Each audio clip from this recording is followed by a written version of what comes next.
Steve Coogan, Rob Brydon, thank you guys for being on our show. I appreciate it. Welcome, and really, really thank you so much. The trip to Greece, it comes out tomorrow on demand and video on demand, all digital platforms. This is the final one, the final trip with you guys. Yeah. I'm kind of it's bittersweet for me because I feel like I love these. I feel like you can do this forever. Well, there's an old showbiz adage, which is quit while you're ahead. We didn't do that, so we thought we'd quit while we were only slightly behind. That's where we are in this episode. You know, it's I think it might have peaked a couple of movies ago, but no. Well, I know I'm being self-deprecating. Obviously, I think it's good. Otherwise, I wouldn't be here telling you about it. There's something I read somewhere where they're all kind of based on like the trip to Spain is based off of Don Quixote. Yeah, that's right. Yeah, each one has had a different. So there's been Byron and Shelley. There was Wordsworth. Yeah, the Spanish one we were sort of following Don Quixote with Steve as the Don Quixote and me as sort of Sancho Panza. And in this one, the Greece one, it follows the Odyssey with Odysseus's journey. So there's always a literary sort of reference in there. Yeah. It feels like you guys are old friends, but have you known each other that long, or just? Well, I gave Rob his first break. And he's been eternally grateful for that. I was a schoolboy, and I used to watch all of Steve's work and think, you know, when I get older, he was a 30-year-old. He was a 30-year-old schoolboy. Like Angus Young. Before I met him, I was a big fan. That's changed now, obviously. Yeah, obviously. That's how it started. Things happen, absolutely, yeah. But I mean, when did you realize you both? I mean, I gotta say, I mean, and I promise you, this will be the last time I bring it up. When you do Michael Caine to each other in that scene, I've sent that scene. It's on YouTube, but I've sent that to everyone I know, and it's one of the funniest things I've ever seen. And I couldn't stop laughing.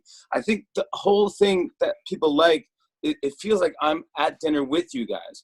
So you're going on a trip with two really funny people, and that's something where we just I mean, when you see that on that tape, there was the first trip we did, which was 10 years ago, when we were just different, and that happened naturally. We just started talking about Michael Caine and Rob, and I mean, you know, we sort of are competitive, but we're not really competitive. But then we started doing these Michael Caines, and that's unfortunately my competitive nature came out, and Rob and I really, that was a genuine little impersonation battle, you know.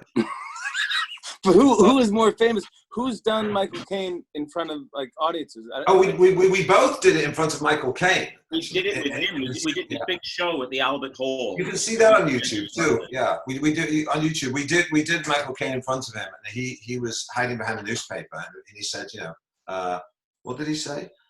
We're sat down the front, and we're sort of doing his voice and saying, "You're not getting the voice right. The younger voice is like that, but when he gets older, it goes right to the back of the throat." And I start saying he's not doing it in the nasal one. He's not giving it the nasal quality it requires. Yeah, because now he's just very. Yeah. In the old days, it was like that. It's more like that, you know.